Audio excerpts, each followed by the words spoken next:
Hinihingal, pawisan, at nanginginig ang buong katawan nang mapabalikwas si Job Santo Domingo nang magising siya ng madaling araw na yon.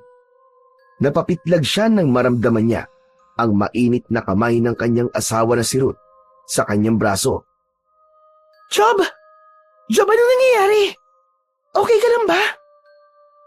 Napanaginipan ko na naman, Ruth. Ang tagal-tagal na. Pero bakit hanggang ngayon? Hindi pa rin ako nilulubayan ng bangungot na yon. Hindi ba ang sabi ko sa'yo? Magdasal ka bago matulog? Walang silbing dasal-dasal na yan. Palagi naman ako nagdadasal nung bata pa ako, pero anong nangyari? Wala. Mas lalo lang tumindi ang pagpapahirap sa akin ng Diyos. Narinig ni Job ang pagbuntong hininga ni Ruth. Pabulong nitong sinabi na ikukuha siya nito ng tubig. Nang lumabas ang kanyang asawa sa kwarto, ay bumuntong hininga siya at tumayo. Binuksan niya ang bintana at hinayaan niyang pumasok ang malamig na hangin. Habang nakatitig sa kawalan si Job, ay hindi niya maiwasang alalahanin ang masamang panaginip na dumalaw sa kanya. Ngunit hindi niya masabi na isa yung panaginip dahil totoo yung nangyari. 10 taong gulang pa lamang siya noon at nag-iisa siyang anak. Mahilig silang magsimba ng kanyang nanay at tatay tuwing linggo. Palagi silang nasa simbahan upang makinig ng misa at magdasal. Ngunit kapag nasa bahay na sila, doon na magsisimula ang impyernong buhay nilang mag-ina. Palagi silang binubugbog ng tatay ni Job, lalo na kapag nakakainom ito. Hindi na kinaya ng nanay ni Job ang lahat ng yon, kaya kinitil nito ang sariling buhay. Habang si Job, sa takot na umabot sa ganung punto, ay mas pinili niya ang maglayas at buhayin ang kanyang sarili. Simula nang umalis si Job sa kanilang bahay, ay itinigil na niya ang pagdarasal at paniniwalang merong Diyos.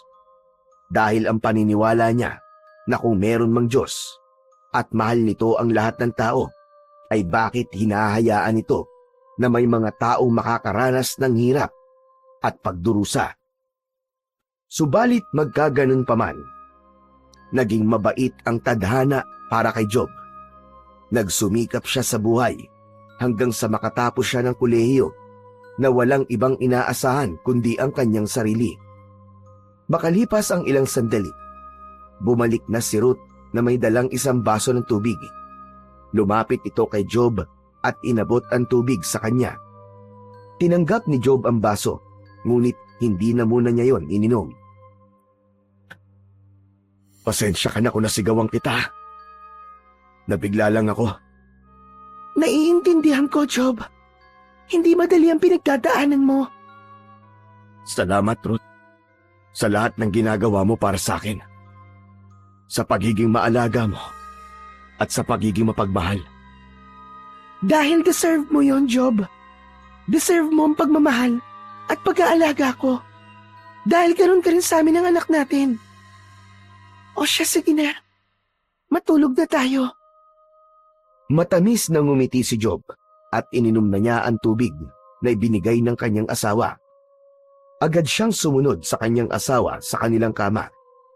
Pagkahiga ay niyakap niya si Ruth ng mahigpit. Nang yakapin siya ng kanyang asawa pabalik, ay walang hanggang kapayapaan ang kanyang naramdaman.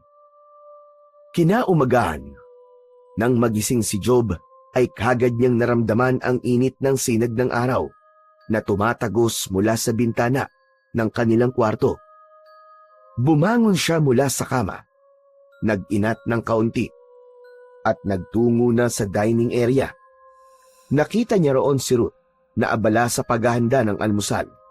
Nakangiti itong lumingon sa kanya habang inilalapag ang mainit na sinangag sa mesa. Si Jason naman ay nakaupo na habang hawak ang isang baso ng gatas. Oh, gising ka na pala. Halika na, kumain na tayo. Tamang-tama kasi kakatapos ko lang magluto. Umupo na si Job sa harap ng mesa. Napangiti siya nang makita ang masaganang almusal na inihanda ng kanyang asawa. Sinangag, itlog, tapa, at meron pang sariwang prutas. Isa sa dahilan kung bakit mahal na mahal ni Job ang kanyang asawa ay dahil palagi nitong sinisiguro na masarap ang kanilang kinakain. Kaya naman, kahit katiting na pagsisisi na ito ang pinili niyang makasama habang buhay, ay wala siyang nararamdaman. Maayos at marangya ang buhay na meron si Job at ang kanyang pamilya. Isa siyang civil engineer sa isang kilalang kumpanya, samantalang si Ruth naman ay isang housewife na buong pusong inaalagaan ang kanilang tahanan. Ang kanilang anak na si Jason na 10 taong gulang ay nag-aaral sa isang prestihiyosong private school. Nakatira sila sa isang exclusive subdivision kung saan tahimik, ligtas at malayo sa gulo ng syudad. Hindi nalilimutan ni Job ang pangakong binitiwan niya sa sarili nung bata pa siya, ang hindi kailanman tularan ang mapait na buhay na naranasan niya, ang malupit na pagmamaltrato ng kanyang ama at ang pagkawala ng kanyang ina ay nagtulak sa kanya na magsikap at bumuo ng isang pamilya na puno ng pagmamahal at kapayapaan. Ang bawat desisyon na ginagawa niya ay para sa kinabukasan ng kanyang pamilya upang matiyak na ang kanilang anak na si Jason ay lalaki sa isang tahanan na hindi kailanman kukulangin sa pagmamahal at suporta. Pambihira, hindi na talaga matuloy-tuloy ang dieta ko dahil sa sarap mong magluto, Ruth. Hayaan mo na. Kahit naman lumobo ka pa ng gusto, ikaw pa rin ang pinakamacho at gwapo sa paningin ko. Bahagyang natawa si Job sa sinabi ng kanyang asawa. Tumingin siya sa anak nilang si Jason at ngumiti. Jason, kailan ba ang school break mo? Next week po, Papa. Oh, next week na pala eh. Gusto mo bang magbakasyon tayo? Yay! Gusto ko po, Papa. Saan po tayo pupunta? Teka. Saan kaya? Pwede tayong magpunta sa Japan. Siguradong magugustuhan mo doon. May Disneyland doon. Japan kagad? Mahal doon, Job. Hindi ba? Nagtitipid tayo kasi kakakuha lang natin ng bagong sasakyan. Pwede namang hindi tayo lumabas ng bansa, di ba? Sa bagay, may punto ka doon, Ruth. Eh ano kaya kung mag-beach na lang tayo? Relaxing pa, di ba? Paulit-ulit na lang tayo nagbe-beach, Job. Bakit hindi tayo mag-camping? Hindi pa natin yung nagagawa, di ba? May nakita akong magandang camping site. Tapos, may lake pa. Siguradong magugustuhan ni Jason doon. Medyo napakunot ang noo ni Job. Camping? Teka, Ruth. Mas madali at mas relaxing ang mag-beach. Di ko na kailangan magdala ng gamit o mag-set up pa ng tent.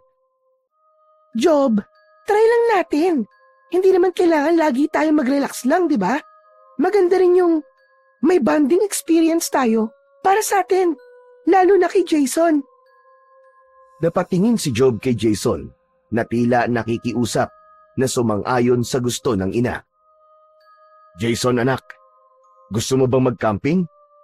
Oo, Papa. Gusto ko po makita yung lake na sinasabi ni Mama. Sige na nga, panalo na kayo. Magka-camping tayo. Saka wala naman akong magagawa kundi pumayag sa gusto nyo. Kayong dalawa ang boss ko eh. Natawa silang tatlo, ngunit habang tinititigan ni Job ang saya sa mukha ng kanyang mag-ina, bigla siyang nakaramdam ng kakaibang kaba.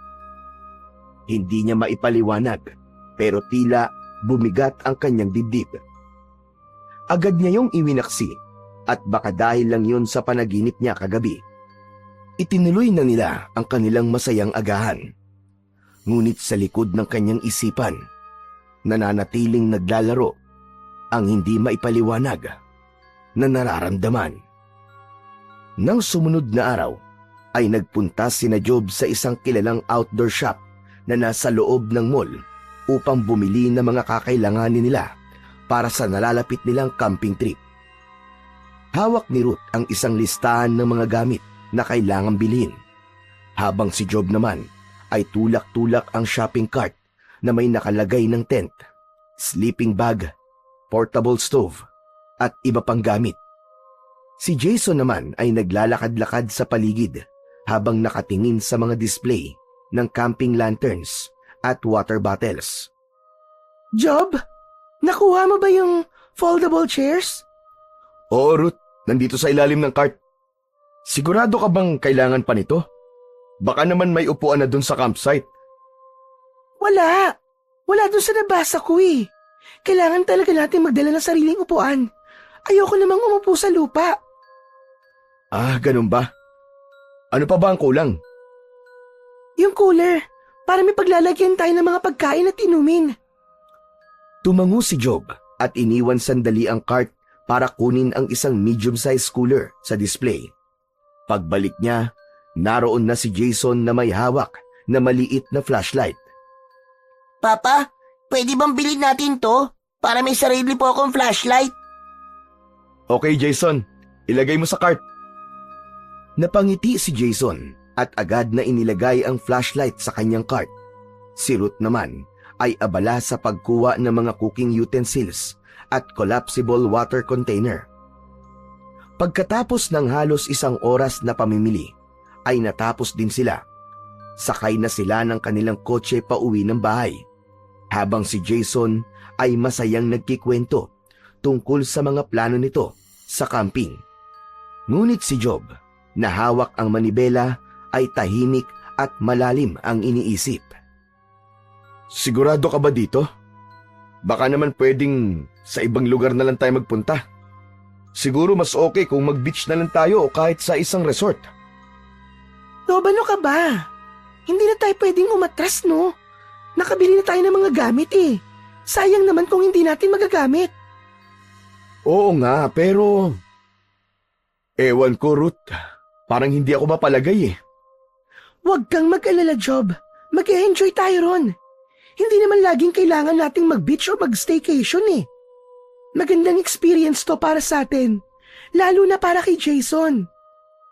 Jason, anak, excited ka na ba? Opo, Mama. Gusto ko na po makita yung lake. Ayan oh, excited na si Jason. Huwag kang mag-alala, Job. Magiging masaya to. Napabuntong hininga si Job at muling ibinaling ang atensyon sa daan. Sa kabila ng mga sinabi ng kanyang asawa, hindi niya maiwasang muling maramdaman ang hindi maipaliwanag na kaba na bumabalot sa kanya mula nang mapagdesisyonan nila ang camping trip na yon. Dumating na ang araw ng pag-alis ni Job para sa kanilang camping trip. Maagang nagising si Job kasabay ni Ruth upang tiyaking wala silang makakalimutan. Nakahanda na ang kanilang mga gamit: tent, cooler, sleeping bags, at iba't ibang camping essentials. Sa likod ng pick-up truck, maayos na nakasalansan ang lahat ng yun. Ruth, sigurado ka bang nakuha mo na lahat? Yung tubig, pagkain, pati yung flashlight ni Jason. Oo, Job. Hinanda ko ng lahat kagabi pa. Relax ka lang, okay? Papa, pwede po bang dalhin yung telescope ko? Baka may makita tayo ng mga bituin mamaya. O sige, Jason. Pero ingatan mo ha. Maya-maya pa ay sumakay na sila sa kanilang pick-up truck. Si Job ang nagmaneho habang si Ruth ay nasa passenger seat. Si Jason naman ay nasa likod ng sasakyan. Masigla ito at puro tanong kay Ruth tungkol sa kanilang pupuntahan. Makalipas ang halos 4 na oras na biyahe, ay narating na nga nila ang camping site at lahat sila ay namangha sa ganda ng tanawin doon. Meron doong malawak at malinis na lawa na napapalibutan ng luntiang kakahuyan. Kaunti lamang ang mga tao na naroon, kaya tahimik ang lugar. Grabe! Ang ganda naman dito, Job. Tignan mo yung tubig ng lawa, oh. Parang ang sarap lumangoy. Mama, Papa, pwede po ba tayo mag-swimming mamaya? Pwede naman, pero unahin muna natin ang pagsiset up ng tent natin, okay? Nawala ang kaba ni Job habang pinagmamasdan ang paligid. Parang isang paraiso ang lugar. Tahimik, maganda, at malayo sa ingay. Sinimulan na kagad nila ang pag-set up ng kanilang tent. Kinuha ni Job ang mga poste habang si Ruth at Jason ay tumutulong sa paghawak ng mga tela. Ngunit kahit na anong gawin nila, tila hindi nila maayos ang pagkakakabit. Habang abala sila sa kanilang ginagawa, may isang lalaking lumapit sa kanila. Malaki ang katawan nito, nakakap at may dalang backpack. Mukhang nahihirapan kayo dyan ah. Gusto niyo bang tulungan ko kayo? Napatingin si Job sa lalaki at agad na tumango. Nako, salamat pare. Medyo nalilito kasi kami dito eh. Agad na tumulong ang lalaki at sa loob lang ng ilang minuto, naitayo na nila ang tent. Salamat talaga pare ha. Kung wala ka, baka bukas pa namin natapos to. Walang anuman yun. Oo nga pala. Ako nga pala si Mike. Madalas ako mag-camping dito. Ako naman si Job pare. Asawa ko nga pala si Ruth. At ito naman ang anak namin, si Jason. Ang cute naman ang anak nyo. Sigurado mag-e-enjoy kayo dito. Tahimik at maganda ang lugar na ito. At kung gusto nyo ng kakaibang experience, subukan nyo mag-swimming sa lake. Ang sarap ng tubig dyan, lalo na kapag madaling araw. Salamat sa suggestion, paring Mike. Oo nga pala. Gusto mo bang sumabay kumain sa amin? Salamat na lang, pero 3 araw na ako nagka-camping dito. Paalis na rin ako eh. Pero enjoy kayo rito ah. Sulitin yung lugar na to. Nagpaalam na si Mike at nagpatuloy sa paglalakad papunta sa kabilang bahagi ng campsite. Naiwan naman si Job na tila gumaan na ang pakiramdam dahil sa tulong na naibigay ng lalaki. Matapos yun, ay nagsimula na silang magluto ng pagkain nila. Si Ruth ang naghanda ng mga gulay at karne, habang si Job naman ang nag-set up ng mga portable stove. Si Jason naman ay masayang naglalaro sa paligid. Habang abala sila, muling napatingin si Job sa paligid. Napangiti siya dahil napagtanto niya na napakaganda talaga ng lugar na yon para makaramdam siya ng takot at pagkabahala. Matapos nilang kumain, ay nagdesisyon na sina Job na magtampisaw at lumangoy sa malinis na tubig ng lawa. Labis silang nag-enjoy dahil hindi gaanong malamig ang tubig. Umaw na sila ng palubog na ang araw at nakaramdam sila ng pagod. Tuluyan nang nawala ang pangamba ni Job at napalitan yon ng kasiyahan dahil kasama niya ang kanyang mag-ina sa ganong kagandang lugar habang sila ay puno ng kasiyahan. Matapos magbanlaw ay nagsimula na silang naghanda ng hapunan.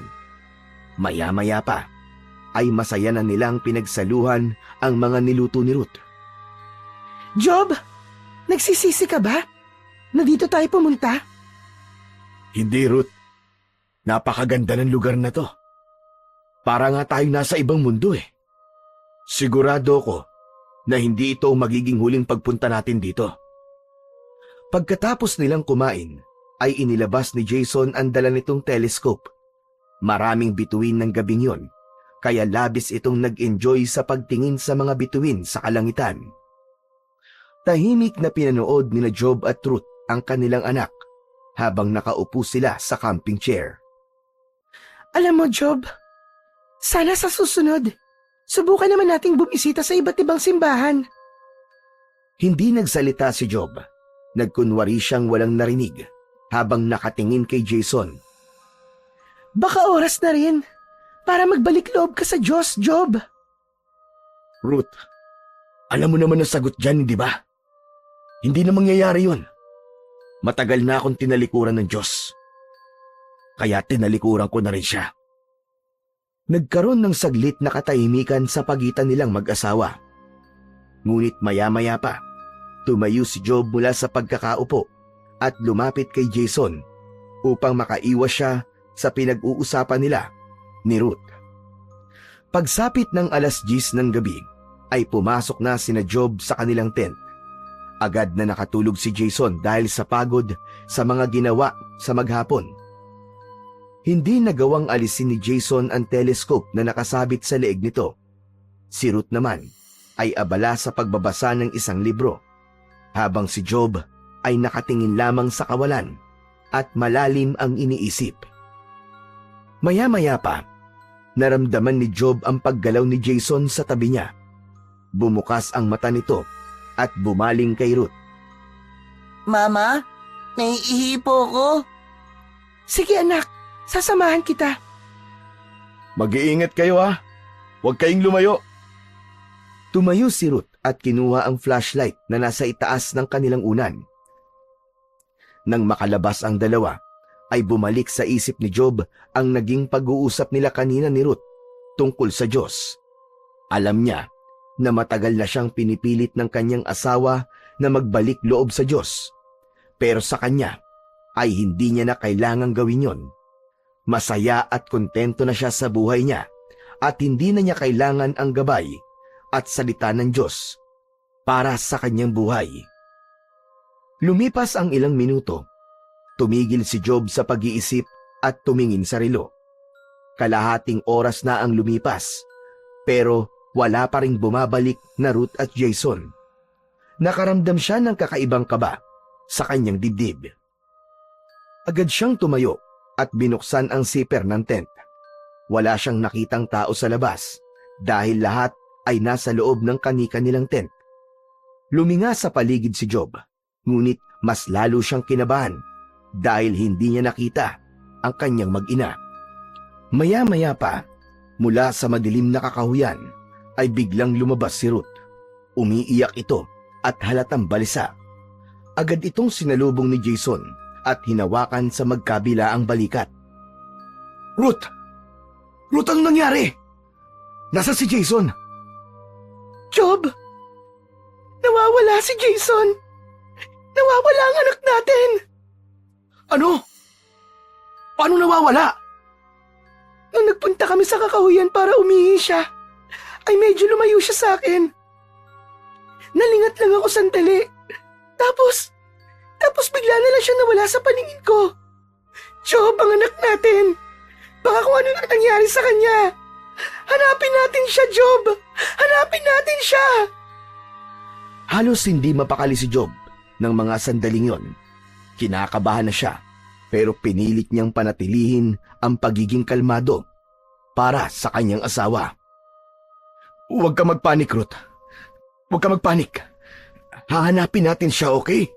Sigurado ako na nandyan lang siya sa malapit. Job, baka may masamang nangyari sa kanya. Huwag ka mag-isip ng ganyan. Okay lang ang anak natin. Hahanapin natin siya. Hahanapin natin siya, Ruth. Huminga ng malalim si Job at muling tumingin sa kakahuyan. Ang kadiliman na nakabalot doon ay nagbigay ng malamig na pakiramdam sa kanya. Ngunit alam niyang hindi siya pwedeng magpatalo sa takot. Kailangan matagpuan nila si Jason sa gabing yun. Agad na nagtungo sina Job at Ruth sa malapit na opisina ng mga staff ng camping site upang humingi ng tulong. Habang umiiyak si Ruth, ipinaliwanag naman ni Jason ang nangyari at kagad namang kumilos ang mga staff upang hanapin ang kanilang anak.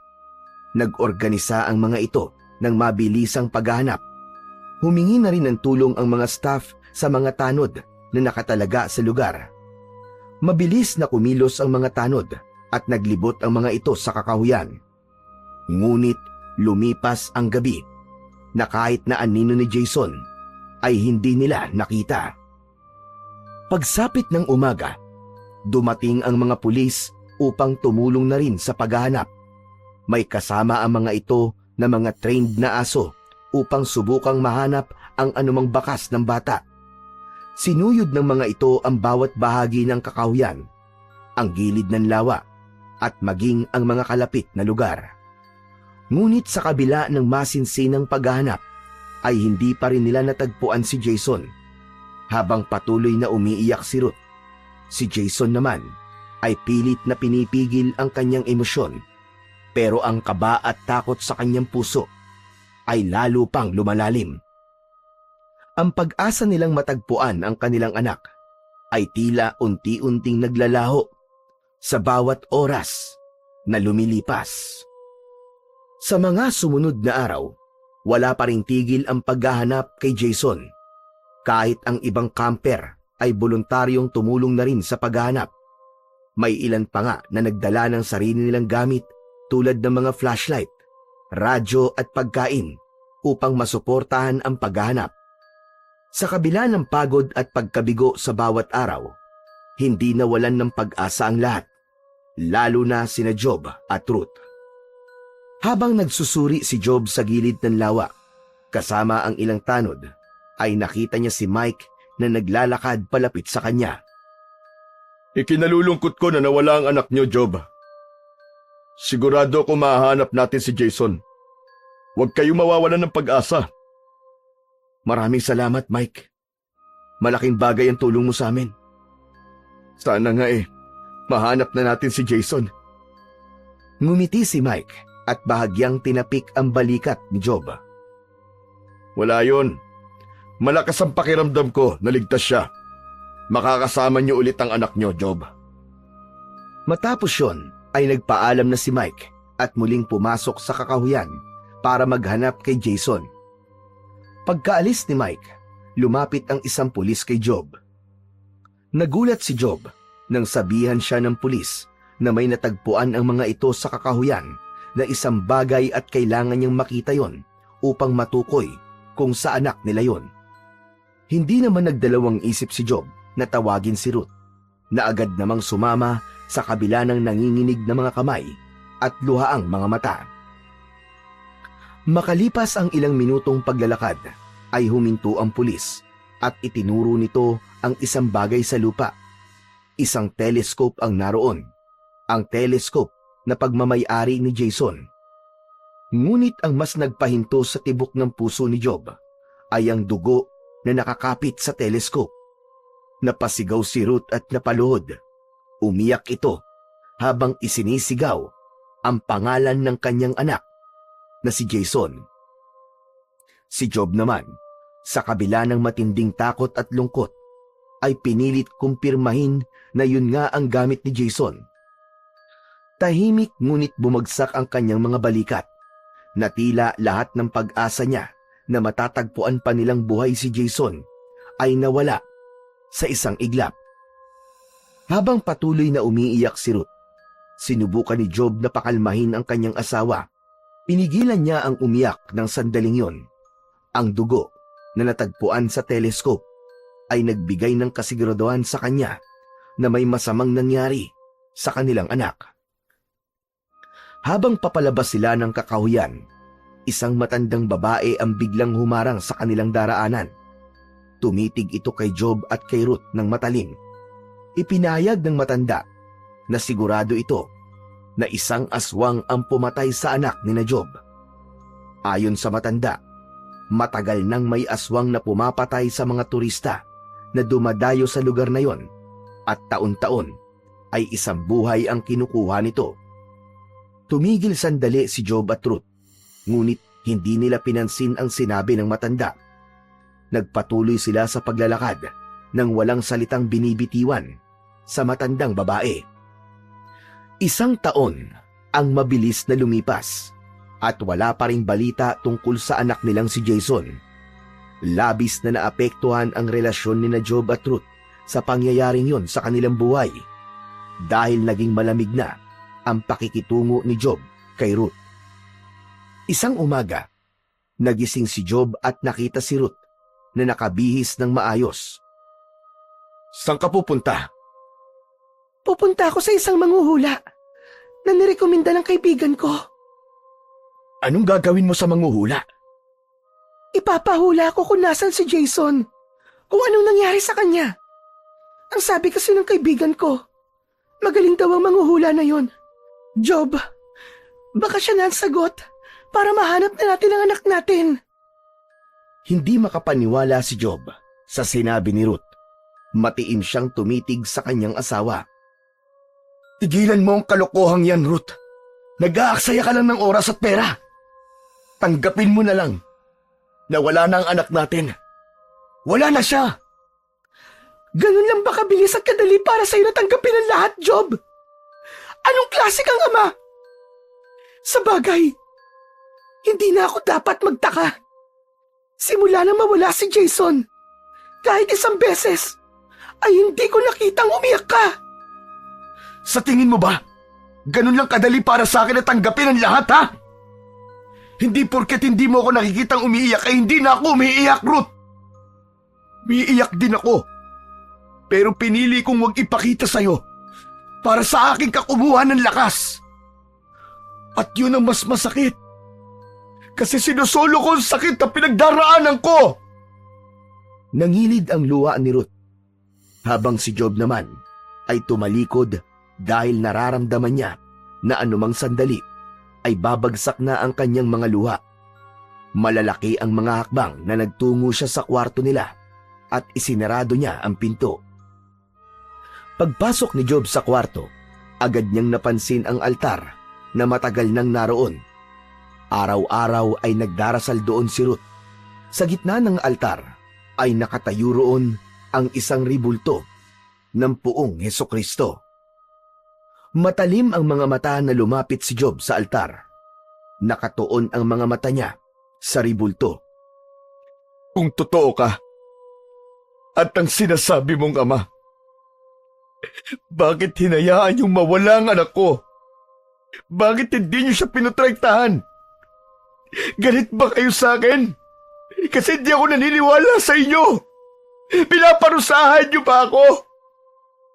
Pero sana kung galit kayo sa akin, ako na lang ang sinaktan niyo at hindi niyo sana tinamay ang anak ko. Hindi na nakaya ni Job na pigilan pa ang kanyang mga luha. Sumabog na yon sa kanyang mga mata.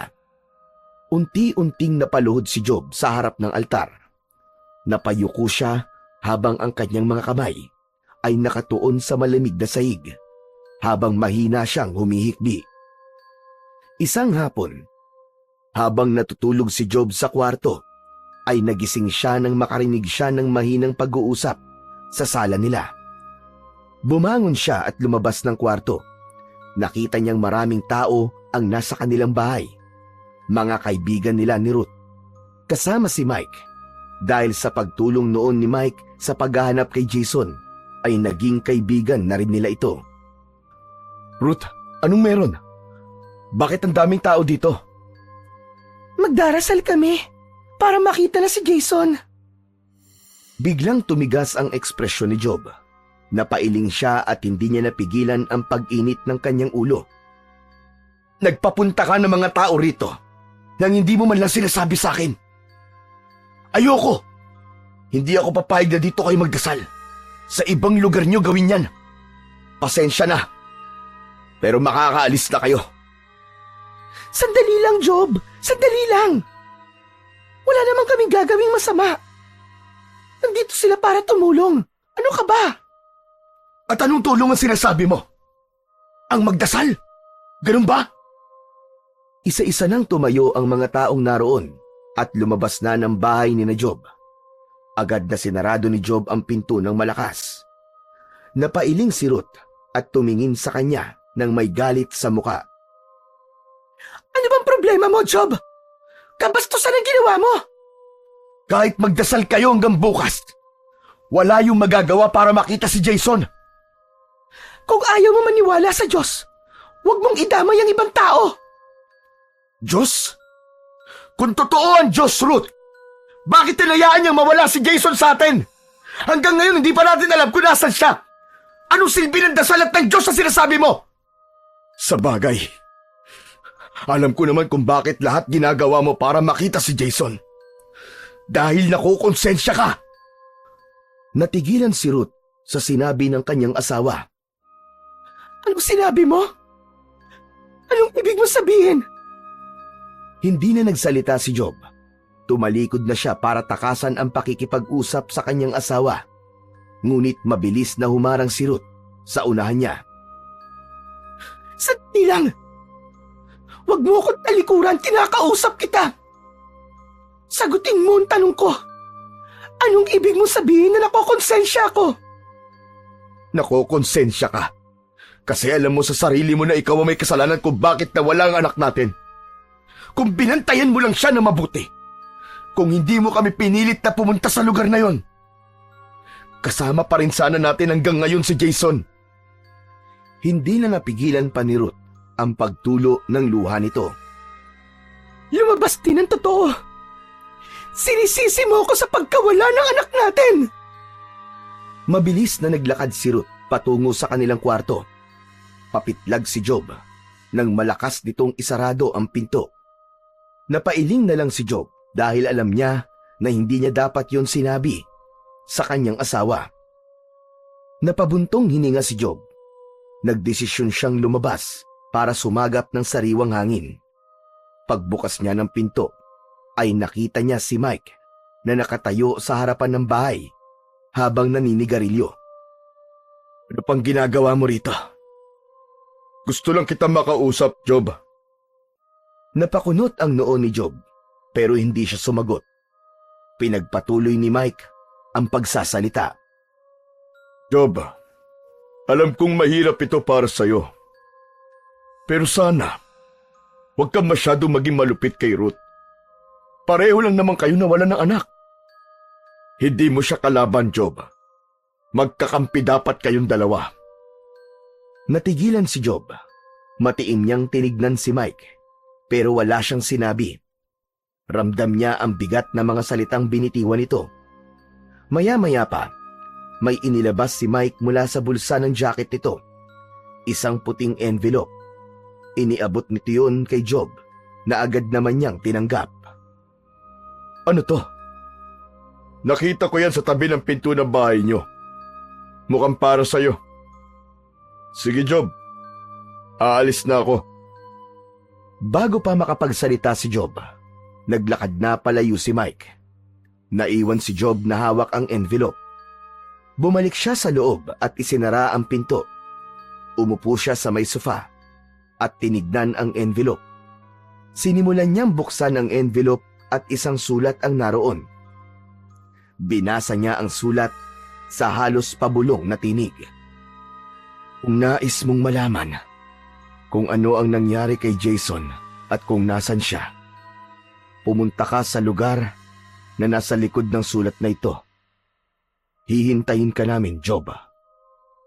Nanlaki ang mga mata ni Job.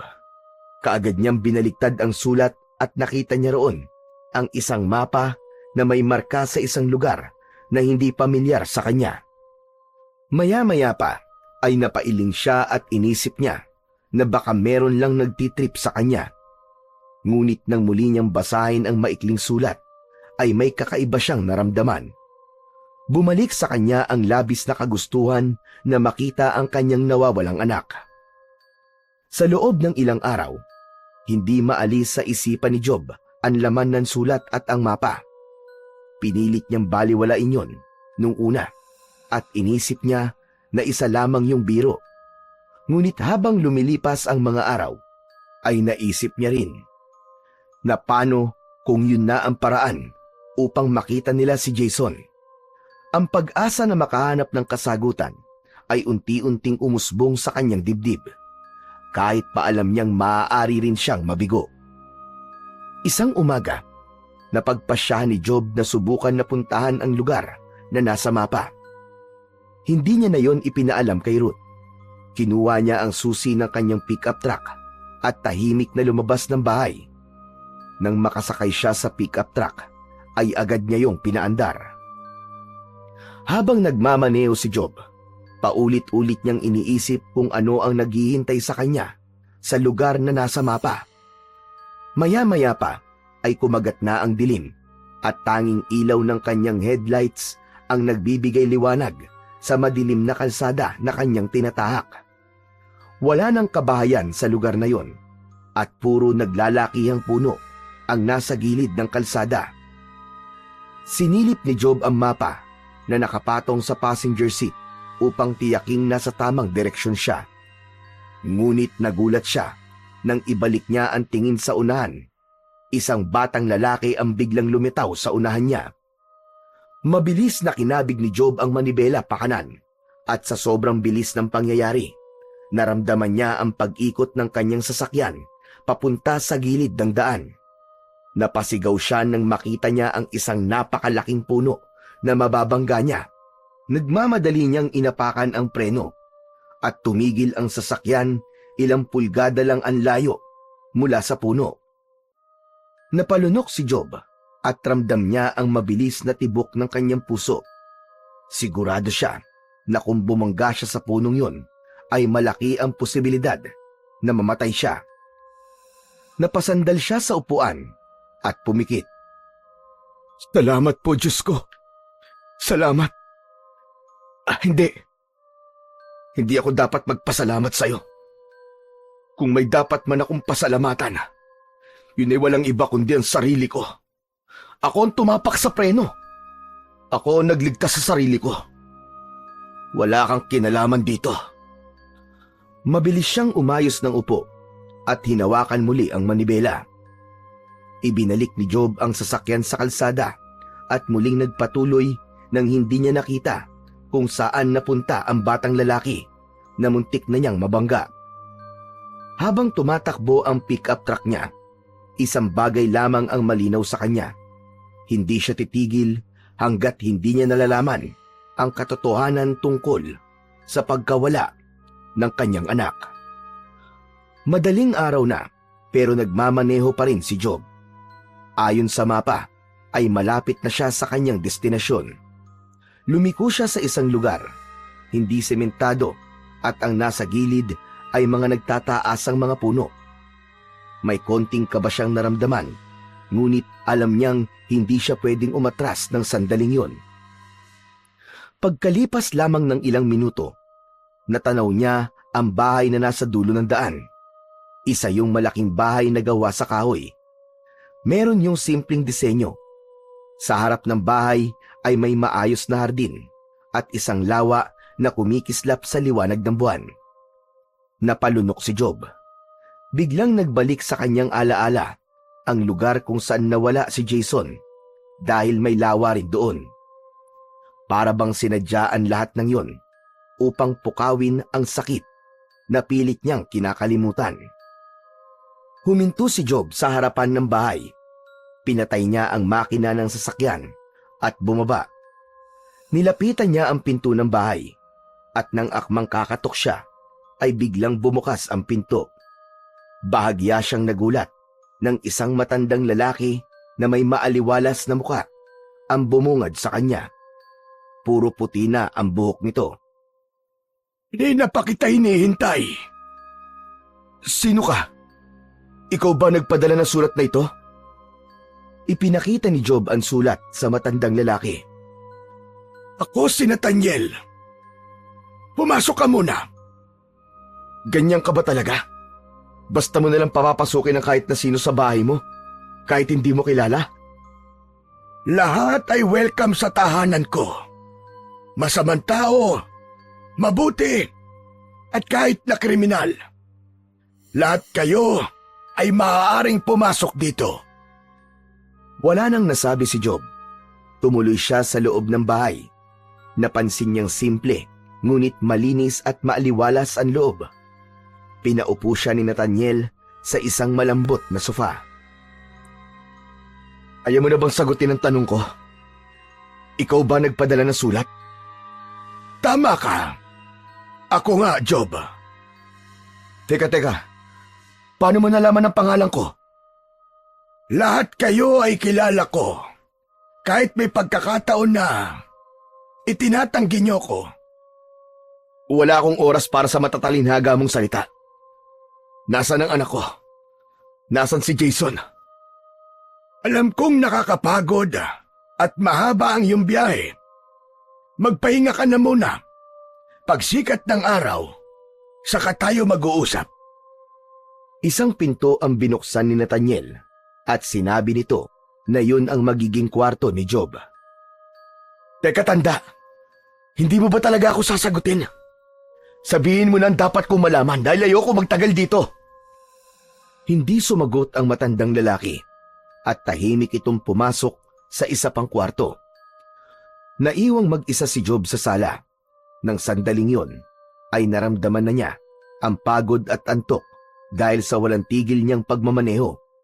Naisip niya na kailangan na niyang magpahinga, kaya pumasok na siya ng kwartong itinuro ng matanda. Simple lang ang kwarto.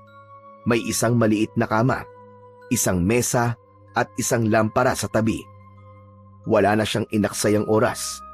Humiga siya sa kama at sa kabila ng mga tanong na gumugulo sa kanyang isipan, agad siyang nakatulog dahil sa matinding pagod.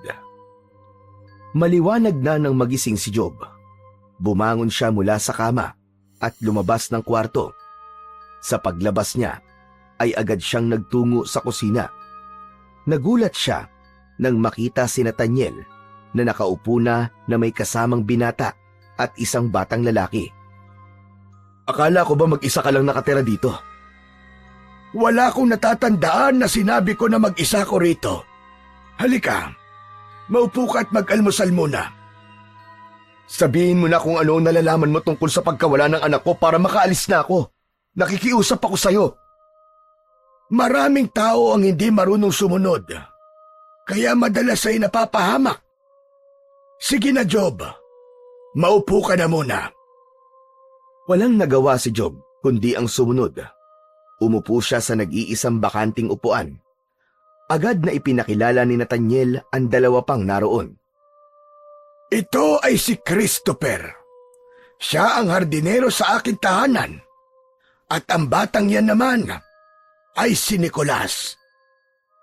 Ngumiti ang dalawa sa kanya, ngunit tila may kakaibang pakiramdam si Job habang pinagmamasdan ang mga yon. May hindi maipaliwanag na enerhiya sa paligid. Maya-maya pa ay nagsimula na silang kumain.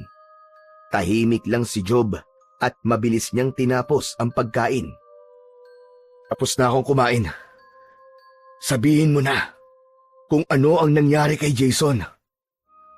Nakangiti lamang si Nathaniel at hindi sumagot. Mas lalong nainis si Job sa pananahimik ng matanda. Pinaglalaruan niyo ba ako?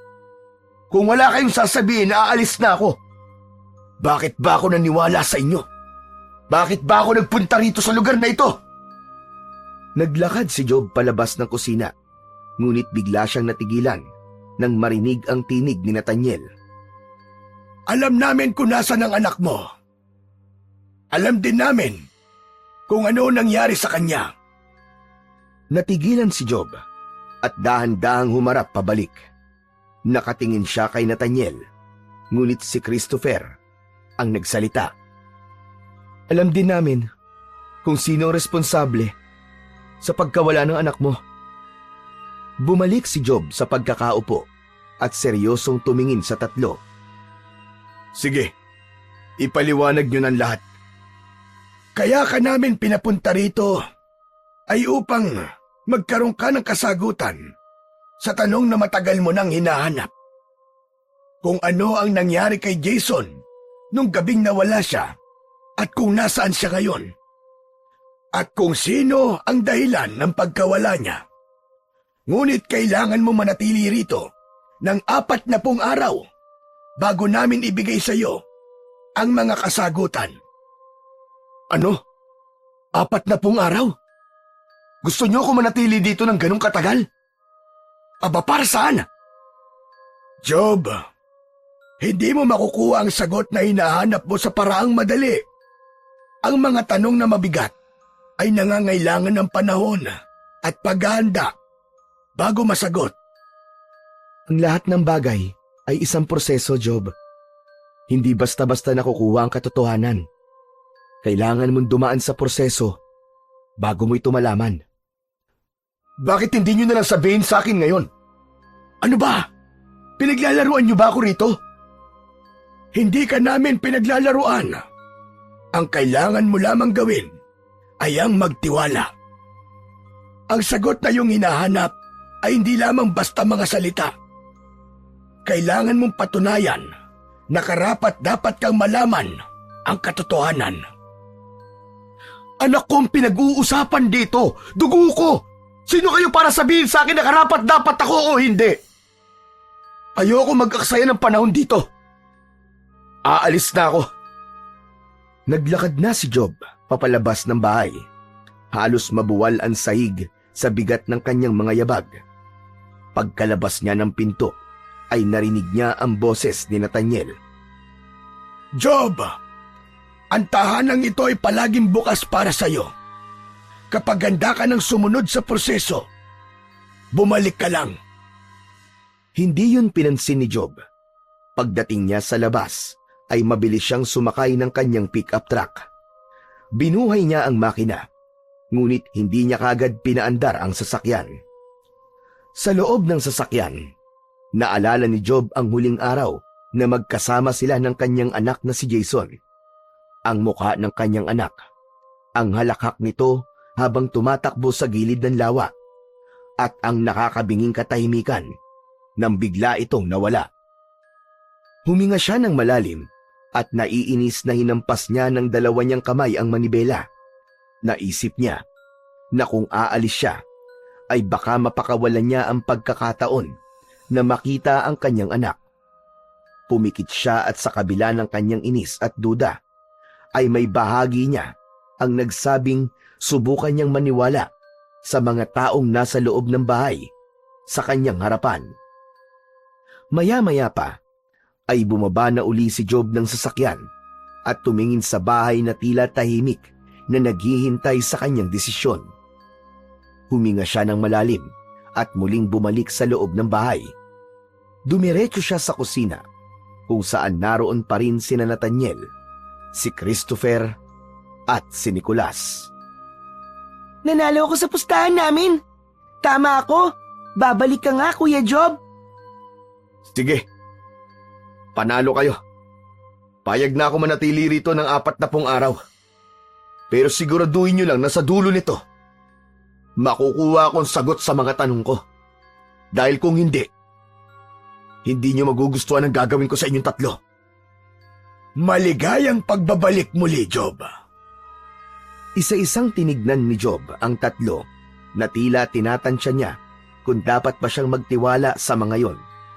Ngunit alam niya na wala na siyang ibang mapagpipilian kundi ang paniwalaan at magtiwala sa tatlong taong nasa kanyang harapan. Sa mga unang araw ni Job, sa bahay ng matandang lalaki, tila naging paulit-ulit ang kanyang mga ginagawa. Gigising siya tuwing umaga at paglabas niya ay palagi niyang matatagpuan si Nathaniel na abala sa pagluluto ng almusal. Kapansin-pansin ang katahimikan ng bahay na parang merong misteryo sa bawat sulok noon.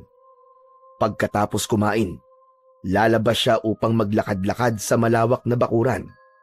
Sa kanyang pag-iikot, madalas niyang makikita si Christopher na inaalagaan ang mga bulaklak.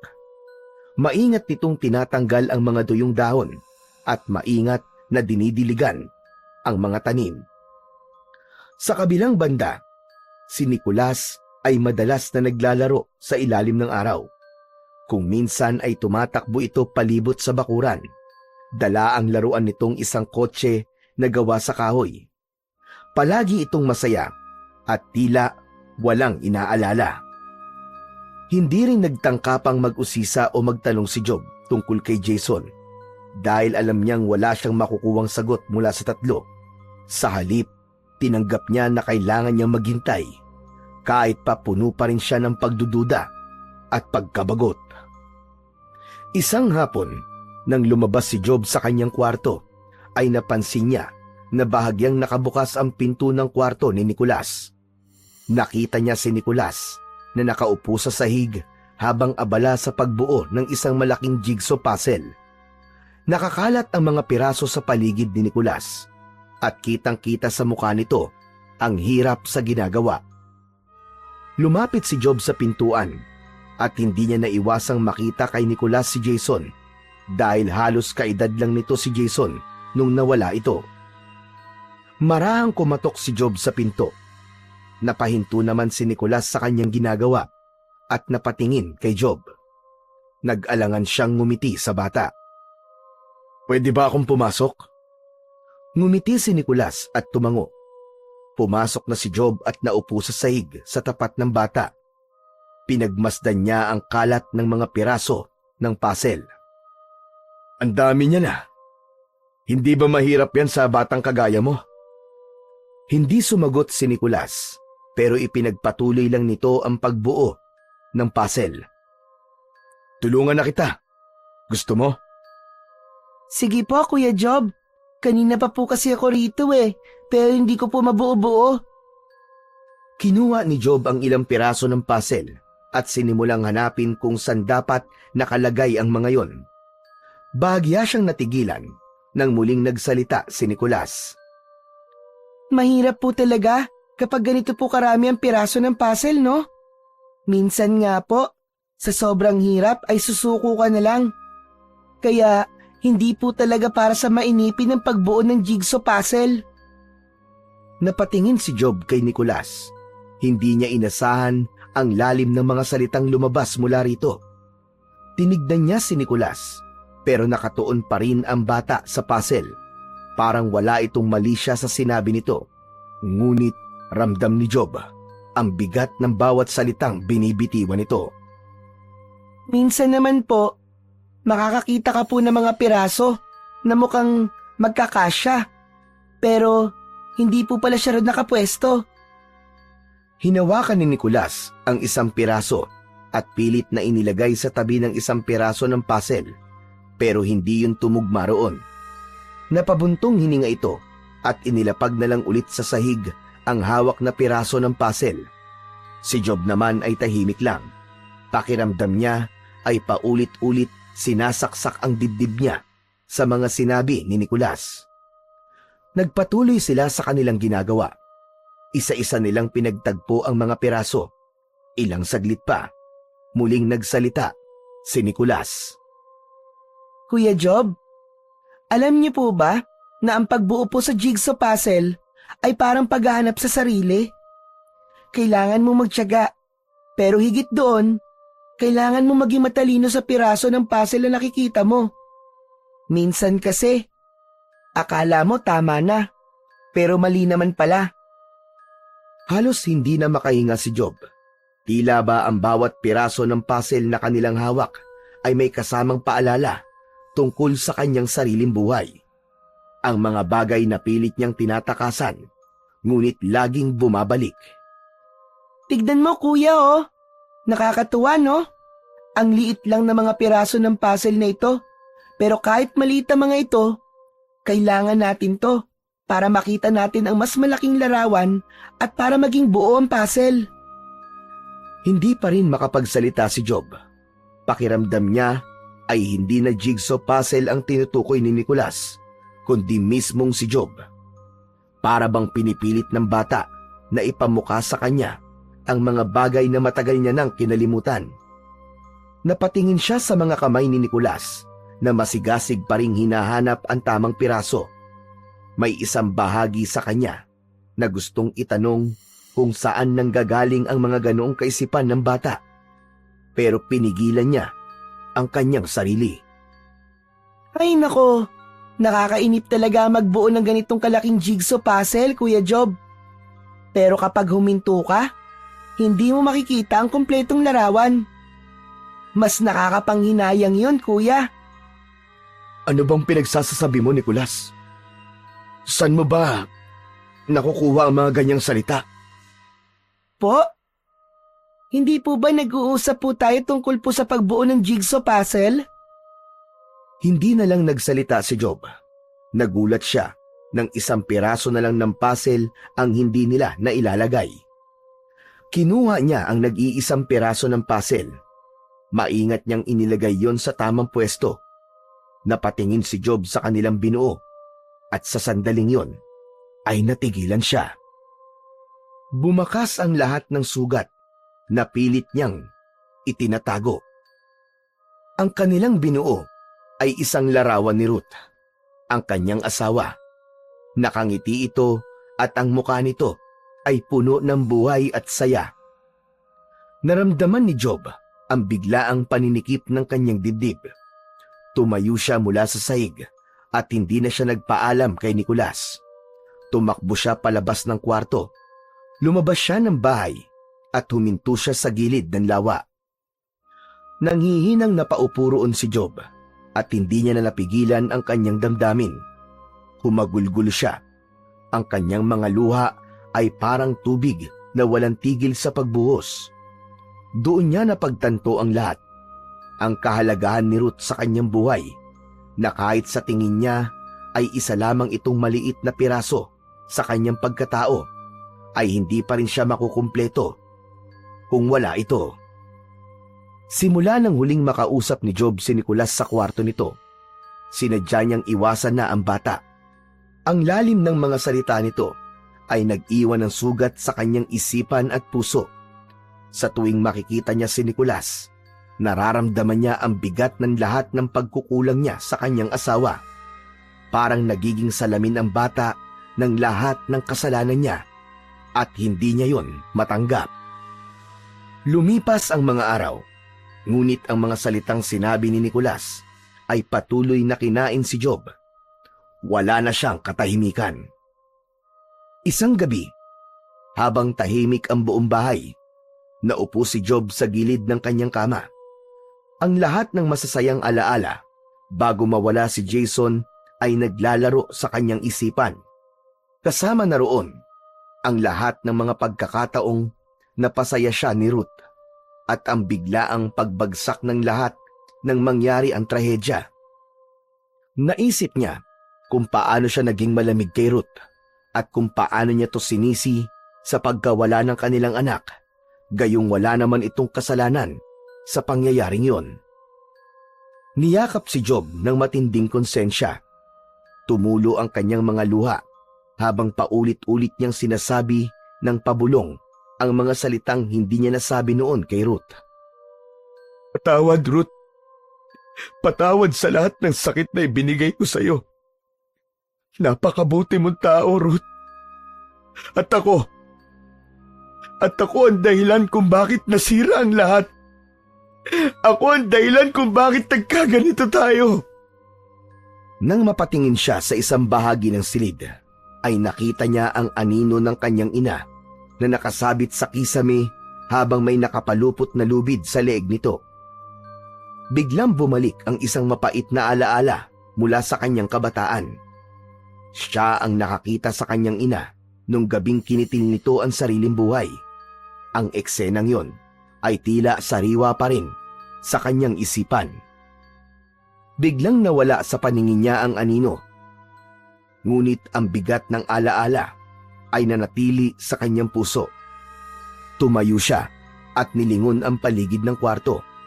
Doon niya nakita ang isang lubid na nakapatong sa ibabaw ng mesa. Napatingin siya roon ng matagal at ang bigat na kanyang nararamdaman ang siyang nagtulak sa kanya na bitiwan ang isang desisyon. Kinuha ni Job ang lubid. Umakyat siya sa isang upuan at isinabit ang lubid sa kisame. Habang inaayos ang buhol, pumikit siya at sinubukang balikan ang masasaya nilang alaala ng kanyang asawa. Ngunit bago maituloy ni Job ang kanyang plano, isang ingay mula sa labas ng bahay ang gumulantang sa kanya.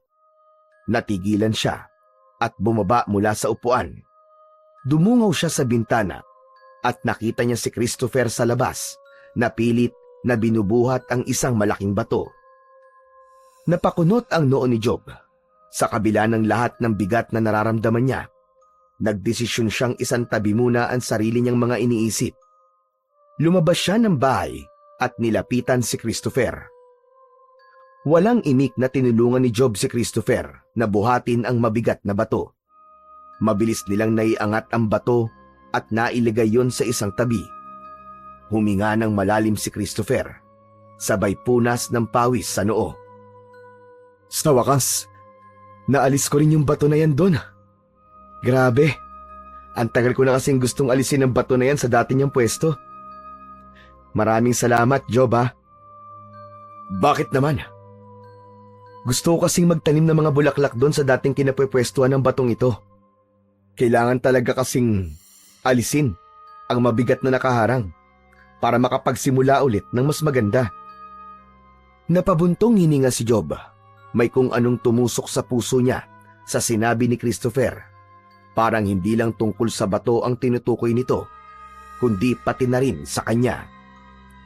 Pero bakit kung kailang gabi, tsaka mo pa ginagawa to? Di ba pwedeng bukas na lang? Masyado kasi ako maraming ginagawa eh. May mga bulaklak pa sa likod ng bahay na kailangan kong ayusin. Baka gusto mo akong tulungan. Hindi na hinintay ni Christopher na sumagot si Job at nauna na itong nagtungo sa likod ng bahay. Napailing si Job at napilitan siyang sumunod kay Christopher. Pagdating nila sa likod ng bahay, nakita niya ang maraming tuyong dahon sa mga halaman. Isa-isa nilang sinimulang alisin ang mga yon. Alam mo, Job, ang paghahalaman ay nangangailangan ng pasensya. Hindi mo pwedeng madaliin ang proseso. Kailangan ng oras upang ang mga punla ay umusbong at tumubo. Parang buhay lang. Ang magagandang bagay ay kailangan ng matyagang paghihintay. Kapag binadali mo ang isang bagay, hindi magandang kalalabasan nito. Bakit mo sinasabi ang mga bagay na yan? Para ka matanda ko magsalita. Sa'yo ba nagmana si Nicolas? Hindi mo ba napansin? Para ka ring halaman minsan. Natutuyo, nasisira, pero kung aalagaan at bibigyan ng panahon, pwede pa ring mabuhay ulit. Napakunot ang noo ni Job. Hindi niya alam kung paano sasagutin ang mga sinabi nito. Habang abala siya sa pag-aalis ng tuyong dahon, bigla siyang tinanong ni Christopher. Kuya Job, bakit mo itinatanggi na kilala mo si Jesus? Nabitiwan ni Job ang hawak na dahon. Natigilan siya at napatingin kay Christopher. Teka, paano mo nalaman yan? Kilala ka namin, Job. Higit pa sa pagkakakilala mo sa iyong sarili. Matagal ko nang kinalimutan yung Diyos na sinasabi mo. Wala na akong pananampalataya. Alam ko naman na kinalimutan niya rin ako. Alam mo, Job, hindi niya tayo kailanman kinakalimutan. Tayo ang lumalayo. Tayo ang bumibitaw. Pero palagi siyang nandyan. Naghihintay sa pagbabalik mo. Hindi ko na rin paniniwalaan na may Diyos pa. Kung totoo siya, bakit niya hinayaang mawala ang anak ko, Christopher? Anong klase siyang ama na gagawin ng ganong kasakit na bagay sa kanyang anak? Ang mundo'y puno ng sakit at paghihirap. Pero hindi naman ibig sabihin nun ay wala ng Diyos. Tumingin ka sa paligid mo, sa mga bituin, sa mga halaman, sa hangin na nalalanghap mo. Lahat ng yan ay patunay na may Diyos na nagmamahal sa ating lahat. Hindi na kinaya ni Job ang mga sinasabi ni Christopher. Parang may kung anong gumigising sa kanyang puso. Ngunit ayaw niyang harapin yon. Tumayo siya at iniwan si Christopher. Habol niya ang kanyang paghinga nang bumalik siya sa kanyang kwarto. Pagpasok niya sa kanyang silid, napansin niyang wala na ang lubid na isinabit niya kanina sa kisame. Naghanap siya sa paligid, ngunit hindi niya na talaga yon nakita pa. Napaupo siya sa gilid ng kama at muling naguguluhan. Sa kabila ng lahat, may kung anong bumabagabag sa kanya. Isang boses na tila nangungusap mula sa loob niya na matagal niya nang hindi naririnig. Sa mga sumunod na araw, hindi na lamang si Nicolas ang iniiwasan ni Job, kundi pati na rin si Christopher. Pinilit niyang huwag pansinin ang presensya ng dalawa. Kahit pa madalas niyang makitang si Christopher ay nangangailangan ng tulong kapag may ginagawa ito sa hardin. Hindi niya maintindihan kung paano tila alam ng dalawa ang lahat ng bagay tungkol sa kanya, ang mga lihim na hinaharap niya at ang mga sugat na iniingatan niyang itago sa loob ng napakahabang panahon. Bawat araw na lumilipas ay binibilang ni Job. Nang dumating ang 30 araw niya sa bahay ni Nathaniel, ay hindi siya makapaniwalang ganun na katagal ang inilagi niya roon. Sa isip niya, tiyak na nag-aalala na si Ruth sa kanya. Ngunit sa kabila ng lahat, pinili pa rin niyang manatili doon. Pinangako niya sa kanyang sarili na tatapusin ang 40 araw. Ngunit habang palapit ng palapit ang pagtatapos ng pananatili niya roon, ay lalong bumibigat ang kanyang pakiramdam na parang may bagay na hindi pa niya maharap o maunawaan. Isang gabi, habang mahimbing na natutulog si Job, ay dinalaw siya ng isang panaginip. Sa kanyang panaginip, ay naglalakad siya sa gitna ng isang madilim na kakahuyan. Maya-maya pa, narinig niya ang boses ni Jason na tinatawag siya. Nakita niya si Jason na nakatayo ilang di pa lang ang layo sa kanya. Lalapitan niya sana ito, ngunit hindi niya magawang iangat ang kanyang mga paa sa lupa. Hindi nagtagal, isang malahalimaw na nilalang ang lumabas mula sa likod ng isang malaking puno. Sa isang iglap, tinangay ng halimaw si Jason. Halos mabaliw si Job sa takot. Pinilit niyang igalaw ang kanyang mga paa, ngunit hindi siya makakilos. Nagising si Job na pawis na pawis. Pilit niyang inalis sa isip niya ang naturang panaginip, pero hindi siya nagtagumpay. Doon niya napagtanto na may kasalanan din siya sa pagkawala ng kanilang anak. Tumayo si Job mula sa kanyang kama at kinuha ang kaha ng sigarilyo at lighter mula sa drawer. Tahimik siyang lumabas ng bahay at dumiretso siya sa gilid ng lawa. Sinindihan niya ang isang stick ng sigarilyo, ngunit bago pa man siya makahit-hit ng usok mula roon, ay may biglang kumuha sa sigarilyo mula sa kanyang kamay. Napaatras siya sa gulat. Paglingon niya, ay nakita niya si Nathaniel na walang imik na itinapon sa lawa ang sigarilyo. Walang maitutulong ang sigarilyo sa nararamdaman mo ngayong gabi. Hindi ka ba makatulog? Oho. Kayo, bakit gising pa rin po kayo? Hindi rin ho ba kayo makatulog? Hindi ako natutulog, Job. Sinisiguro ko na lahat ay napapakinggan ko. Bahagyang natawa si Job sa sinabi ni Nathaniel at inisip niya na nagbibiro lamang ito. Sinabi ni na Christopher at Nicolas sa akin na iniiwasan mo raw sila. Totoo ba yun? Dahil ang dami po nilang sinasabi na wala namang kabuluhan. Wala ba talagang kabuluhan ang sinasabi nila?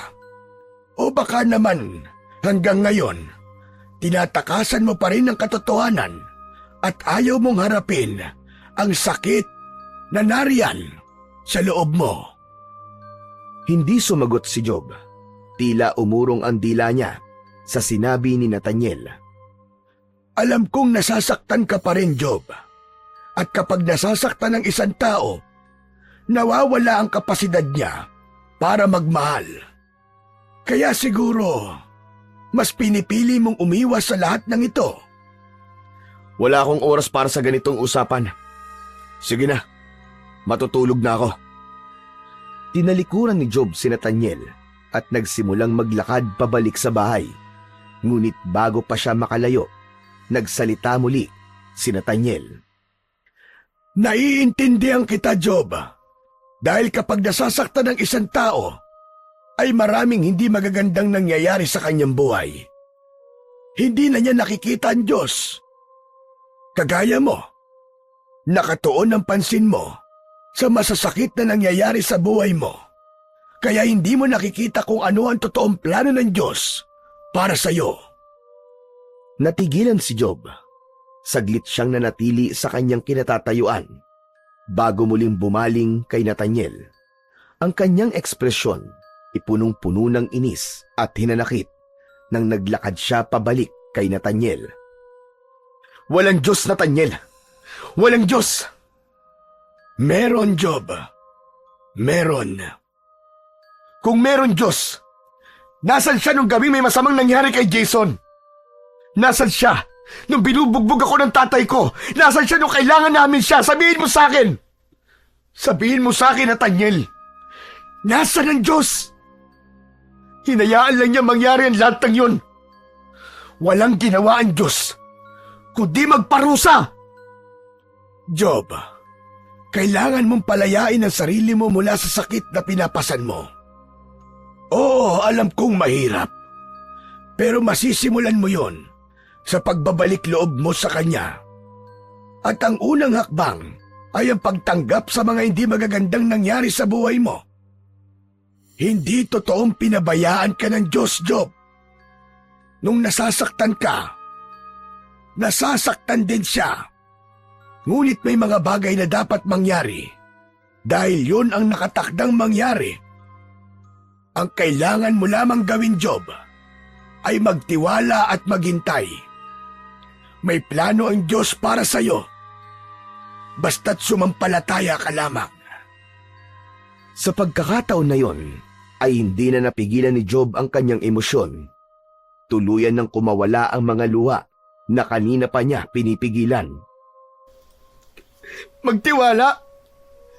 Minsan na ako nagtiwala sa Diyos, Nathaniel. Pero palagi na lang akong binibigo.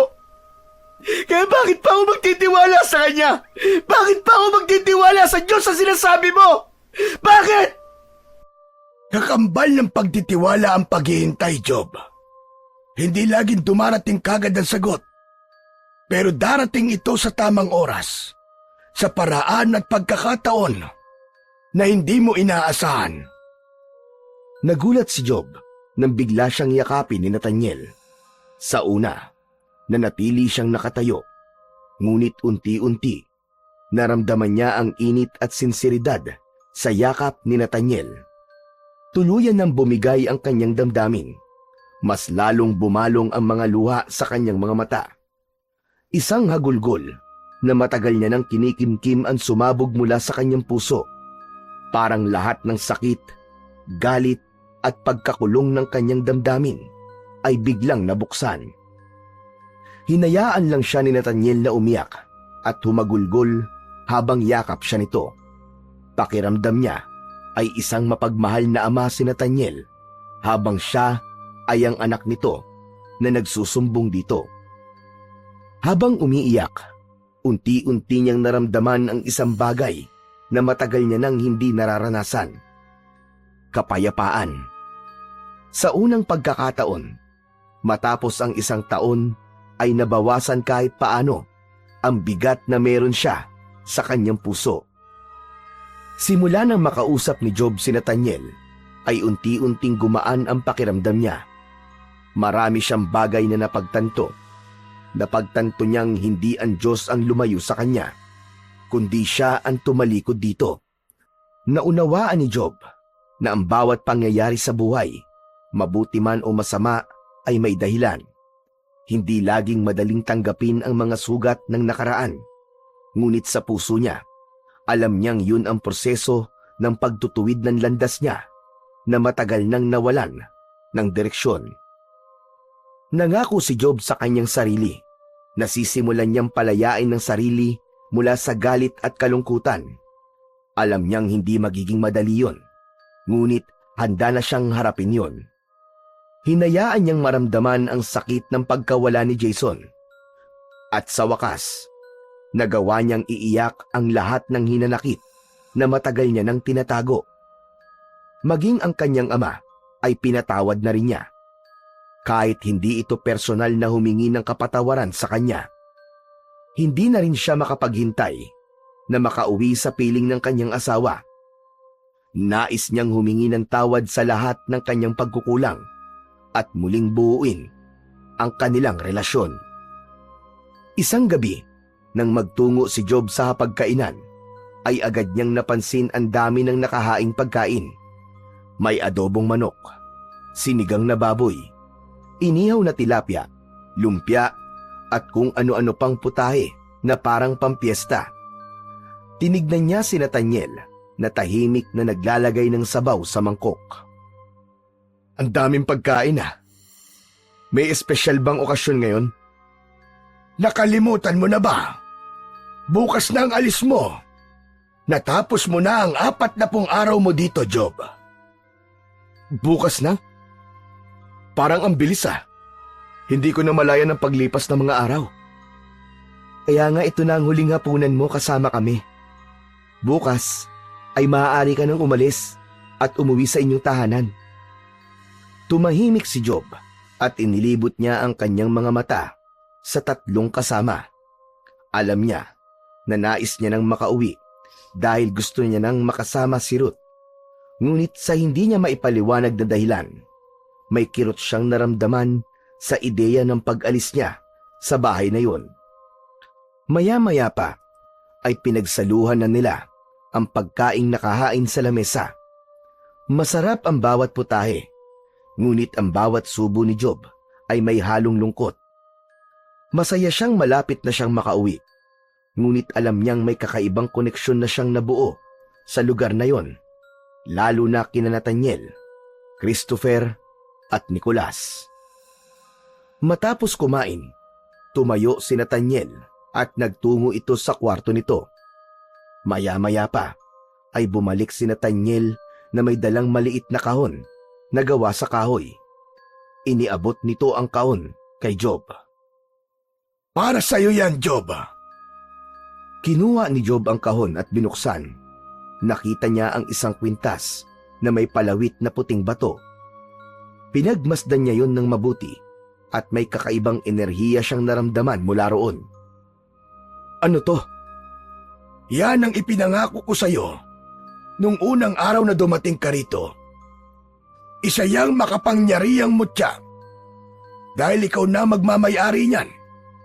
Walang kampon ng kadiliman ang makakatalo sa'yo, Job. Lahat ng akala mo ay imposible, ay magiging posible habang nasa iyo yan. Ngayon, oras na para malaman mo ang totoo, Job. Oras na para malaman mo kung ano ang nangyari kay Jason. Bumalik na si Nathaniel sa pagkakaupo. Sinabi ni Nathaniel na kailangan nilang maghawak-hawak ng kamay. Naguguluhan man, ay sumunod na lamang si Job. Hinawakan ng kaliwang kamay niya ang kamay ni Nathaniel, habang sa kanan naman ang kay Christopher. Si Nicolas naman ay nasa harapan niya at matamis na nakangiti sa kanya. Ipikit mo ang iyong mga mata, Job. Huwag mong pipigilan kung ano man ang iyong mararamdaman. Hayaan mong dumaloy kami sa iyong kaluluwa at katawan. Nang ipikit ni Job ang kanyang mga mata, ay agad niyang naramdaman ang kakaibang sensasyon na tila hinuhugot ang kanyang espiritu mula sa kanyang katawan. Nawala ang bigat sa kanyang dibdib at ang pakiramdam ng kanyang katawan ay napalitan ng magaan, ngunit nakakalulang pakiramdam na parang inililipad siya sa napakalayong lugar. Sa isang iglap, napunta siya sa isang madilim na kakahuyan. Malamig ang hangin at nagtatayugan ang mga puno sa paligid. Sa hindi kalayuan, nakita niya ang isang maliit na figura na kumakawala at nagsusumigaw mula sa isang nakakatakot na nilalang. Nanlaki ang mga mata ni Job nang mapagtanto niya na si Jason yon at tinatangay ito ng isang aswang. Papa! Papa, tulungan mo ako, Papa! Tulungan mo ako! Jason! Anak! Mabilis na hinabol ni Job ang aswang upang iligtas ang anak niyang si Jason. Napahinto siya nang makita niyang ibinaba ng aswang si Jason sa lupa. Nakita niya ang kanyang anak na umiiyak at nakikiusap sa aswang, ngunit walang awa ang nilalang. Nang hilakbot si Job nang makita niya kung paano nilapa ng aswang ang kanyang anak. Bumaon ang matutulis nitong kuko sa tiyan ni Jason. Kinagat nito sa leeg ang kanyang anak at sarap na sarap nitong hinigop ang dugo nito. Sinubukan ni Job na tumakbo palapit kay Jason, ngunit hindi niya na nagawang iangat ang kanyang mga paa sa lupa. Ang kanyang mga mata ay napuno ng luha habang pinanonood niya ang brutal na pagpaslang ng aswang sa kanyang anak. Nang matapos ang aswang sa paglapa kay Jason, ay tumayo ito at bumaling ito sa kinaroroonan ni Job. Nagsimulang magbago ang anyo ng aswang hanggang sa maging tao ito. Nanlamig si Job nang makilala niya kung sino ang aswang. Walang iba kundi ang kanyang kaibigan at nakilala doon sa may lawa na si Mike. Tahimik na binuhat ni Mike ang walang buhay na katawan ni Jason at hinihulog nito yon sa isang hukay na napapagitnaan ng dalawang malalaking puno na walang dahon. Agad yung tinabunan ni Mike ng lupa at umalis ito na parang walang nangyari. Matapos yun, ay naramdaman ni Job na may kung anong puwersa ang humigop sa kanya, pabalik sa kanyang katawan. Pagdilat niya, ay mabilis ang kanyang paghinga na parang galing siya sa isang masamang panaginip. Ngunit alam niyang totoo ang lahat ng kanyang nakita. Agad na nilukob ng puot si Job. Hindi pa rin siya makapaniwala na si Mike ang aswang na pumatay sa kanyang anak. Nilapitan siya ni Nathaniel at marahan siya nitong tinapik sa balikat. Ngayong alam mo na ang nangyari sa iyong anak at kung sino ang pumatay sa kanya. Nasa iyo na ang desisyon kung paano mo gagamitin ang mutya. Ikaw na ang humatol sa kanya. Walang sinabi si Job, ngunit sa kanyang puso ay nabuo ang pagnanais na gawing makatarungan ang pagkamatay ng kanyang anak. Ang kanyang mga mata ay nag-apoy sa determinasyon na maipaghiganti si Jason. Kinabukasan, nang magising si Job ay sinabi niya sa kanyang sarili na susulitin niya ang huling araw niya sa bahay ng matandang lalaki. Wala siyang ginawa buong maghapon, kundi ang makipagbanding at makipagkwentuhan kina Nathaniel, Christopher at Nicolas. Hindi niya namalayan ang paglipas ng oras hanggang sa nakita niyang papalubog na ang araw. Nang sandaling yon, ay nagdesisyon na siyang umalis upang bumalik sa kanyang asawa. Maya-maya pa, naglakad na si Job papunta sa kanyang pick-up truck habang nakasunod sa kanya sina Nathaniel. Huminto siya at humarap sa tatlo. Sana, Job, gawin mo kung ano sa tingin mo ang tama. Nakapagdesisyon na po ako. Alam ko na po kung anong dapat kong gawin. Salamat pala sa inyong tatlo. Hindi ko alam kung paano po ako makakabawi sa mga natutunan ko dito. Hindi ko makakalimutan ang 40 araw na nanatili ako rito kasama kayo. Iyakap siya ni Christopher. Sumunod naman si Nicolas. At sa huli, si Nathaniel. Ramdam ni Job ang init ng pagmamahal ng mga ito sa kanya kahit kumalas na sila sa pagkakayakap. Mag-iingat ka, Job. Pwede ba akong bumalik uli dito? Gusto ko ulit kayong makasama kahit ilang araw lang. Kahit hindi ka na bumalik dito, ay palagi mo kaming kasama, Job. Ha? Teka, ano pong ibig niyong sabihin? Sige na, humayo ka na at baka masyado ka nang gabihin sa daan. Paalam, Job. Sana ang mga aral na natutunan mo dito ay magsilbing gabay mo sa iyong buhay. Tumango si Job habang pilit na pinipigil ang namumuong luha sa kanyang mga mata. Pumasok siya sa kanyang sasakyan at agad niya yung pinaandar.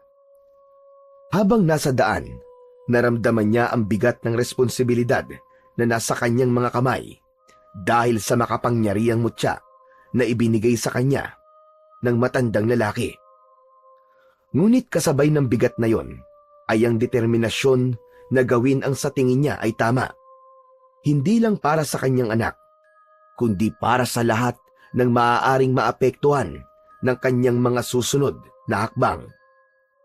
Makalipas ang isang oras, ay tuluyan ng kumalat ang dilim sa paligid. Patuloy pa rin sa pagmamaneho si Job. Hawak niya ang manibela gamit ang kaliwang kamay, habang ang kanang kamay naman ay nakahawak sa mutya na nakasabit sa kanyang leeg. Bumalik sa kanyang alaala ang pagpatay ni Mike sa kanyang anak. Pakiramdam niya ay habang buhay yun mananatili sa kanyang isipan. Naramdaman niya ang pag-apaw ng galit sa kanyang dibdib. Sa gitna ng kanyang pagmamaneho ay may isang batang lalaki ang biglang lumitaw sa gitna ng daan. Labis na nagulat si Job at agad niyang kinabig ang manubela papunta sa kanan upang maiwasan ng bata. Pero hindi pa man siya nakakabawi sa pagkabigla nang tumambad naman sa unahan niya ang malaking puno na nasa gilid ng daan. Labis siyang kinilabutan dahil alam niyang nangyari na ang bagay na yon bago niya narating ang bahay ng matandang lalaki. Agad niyang tinapakan ng preno, ngunit hindi yun kumagat. Kahit anong tapak ang gawin niya roon, ay hindi huminto ang sasakyan niya. Kasunod noon ay malakas na bumangga ang harapan ng sasakyan ni Job sa may puno. Humampas ng malakas ang ulo ni Job sa manibela at agad na nagdilim ang kanyang paningin hanggang sa tuluyan na siyang mawalan ng ulirat. Marahang iminulat ni Job ang kanyang mga mata, ang puting kisame ng ospital at ang malamlam na liwanag ng ilaw ang agad na bumungad sa kanya. Mabigat ang kanyang ulo at masakit ang bawat galaw ng kanyang katawan. Job! Job, salamat sa Diyos at nagising ka na! Ruth, ano nangyari? Bakit ako nandito? May tumawag sa akin mula sa ospital. Ang sabi nila, bumangga raw ang sasakyan mo sa puno. Halos mabaliw ako sa pag-aalala sa iyo, Job. Agad na bumalik sa alaala ni Job ang eksenang bumangga siya sa malaking puno matapos iwasan ang batang biglang lumitaw sa daan. Pero, bakit ka ba biglang umalis? Hindi ka man lang nagpaalam sa akin. Hindi mo man lang sinabi sa akin kanina kung saan ka pupunta. Nilukob ng pagkalito si Job sa sinabi ni Ruth. Ano? Ano ka mo? Kanina? Ano bang sinasabi mo, Ruth? Hindi ba't 4 na pong araw ako nawala? Anong sinasabi mo, Job? Baka epekto lang yan ng gamot na itinurok sa'yo.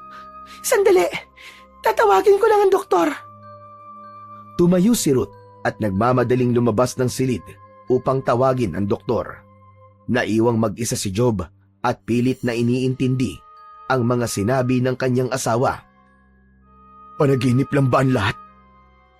Isang araw lang pala ako nawala. Napahawak si Job sa kanyang leeg. Doon niya naramdaman ang malamig na bagay na nakasabit doon. Nang tignan niya yon, tumambad sa kanya ang mutya na ibinigay ni Nathaniel. Namilog ang kanyang mga mata at mabilis na nagbalik sa kanyang alaala ang lahat.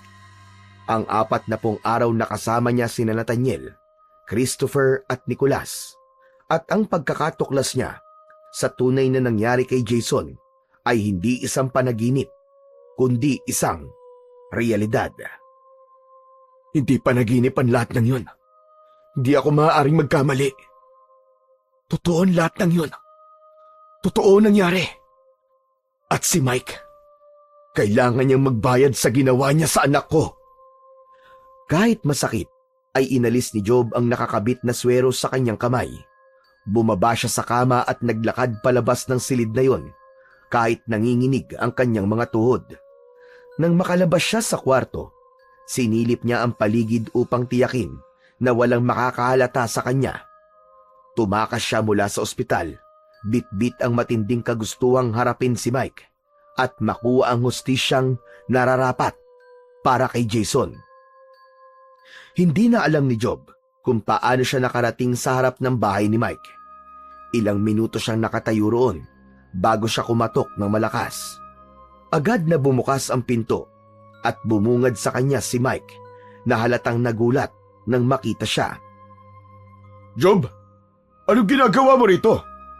Akala ko ba nasa ospital ka? Papunta na nga sana ako doon para dalawin ka eh. Pwede ba akong pumasok? Oo naman, halika, pasok ka, pasok. Matapos makapasok ni Job, ay isinarado ni Mike ang pinto. Mabilis na sinunggaban ni Job si Mike. Sinakal niya ito at mariin niyang isinandal sa dingding. Nanlaki ang mga mata ni Mike. Nagtangka itong kumawala, ngunit parang bakal ang mga kamay ni Job na nakapalibot sa leeg nito. Job! Anong ginagawa mo, Job? Naramdaman ni Job ang kakaibang lakas na dumadaloy sa kanyang katawan mula sa mutya. Pakiramdam niya ay kaya niyang patayin ang kahit na sinong halimaw o aswang ng sandaling yon. Doon niya napatunayan na totoo ang kapangyarihan ng mutyang ibinigay sa kanya ni Nathaniel. Alam ko na ang totoo, Mike. Ikaw ang pumatay sa anak kong hayop ka. Ikaw ang aswang na pumatay kay Jason. Saan ka kumuha ng lakas ng loob para makipagkaibigan sa akin pagkatapos mong patayin ang anak ko? Anong klaseng demonyo ka? Sa isang iglap, nagbago ang anyo ni Mike. Ang kanyang balat ay naging magaspang at nagkaroon ng makapal na balahibo. Ang mga mata nito ay nagkulay pula at nanlisik. Naging matutulis ang mga ngipin at ang mga kuko nito. Sa isang malakas na paggalaw, nagawang makawala ni Mike sa pagkakasakal ni Job. Hindi mo naiintindihan, Job. Hindi mo naiintindihan kung bakit ko yung nagawa. Wala akong kontrol sa tuwing nagiging aswang ako. Patawarin mo ako kung si Jason ang naging biktima ko ng gabing yun. Papatayin kitang hayop ka! Papatayin kita! Agad na sinugod ni Mike si Job, ngunit bago pa ito makalapit, ay mabilis na itong sinalubong ng malakas na suntok ni Job. Tinamaan si Mike sa dibdib at napaatras ito. Bakas sa mukha nito ang pagtataka sa lakas na ipinakita ni Job. Nagpatuloy ang laban ng dalawa. Sa bawat galaw ni Mike bilang aswang, mabilis siyang nasasalubong ng mas matinding suntok at sipa mula kay Job. Hindi nakaporma si Mike. Ang bawat atake nito ay walang epekto kay Job, na waring naging immortal dahil sa mutya. Nang humandusay sa sahig si Mike, ay paulit-ulit itong sinuntok ni Job sa muka. Ang galit sa kanyang puso ay parang apoy na hindi kayang apulahin. Ngunit natigilan si Job nang makita niya si Jason sa kanyang harapan. Nakangiti ang kanyang anak, suot ang damit na huli niyang nakita sa bata bago ito namatay. Nanlaki ang mga mata ni Job. Hindi siya makapaniwala sa kanyang nakita. Marahang lumapit si Jason at hinaplos ang kanyang muka. Matapos yun, ay unti-unting nawala si Jason sa kanyang paningin. Humalik sa kamalayan si Job. Umalis siya sa ibabaw ni Mike at napaupo siya sa sahig. Napahagulgul siya ng iyak dahil naalala niya ang mga sinabi ni Nathaniel, Christopher at Nicholas. Ang mga aral na natutunan niya sa tatlo ay biglang bumalik sa kanyang isipan. Kung ang kamatayan ko ang makakapagpagaan ng nararamdaman mo, Job, gawin mo na! Patayin mo na ako! Patayin mo na ako, Job! Hindi, Mike. Hindi mo ako kagaya. Hindi ko gagawin ang sinasabi mo. Kahit anong galit ko, kahit aswang ka, at kahit kinuha mo ang buhay ng anak ko, hindi kita papatayin. Naramdaman ni Job ang init ng mutya sa kanyang leeg. Naalala niya ang sinabi ni Nathaniel na ang mutya ay kayang gawin ang kahit na ano. Lumuhod si Job sa tabi ni Mike. Ang kaliwang kamay niya ay mahigpit na nakahawak sa mutya at ang kanang kamay niya ay dahan-dahan niyang inilagay sa dibdib ni Mike.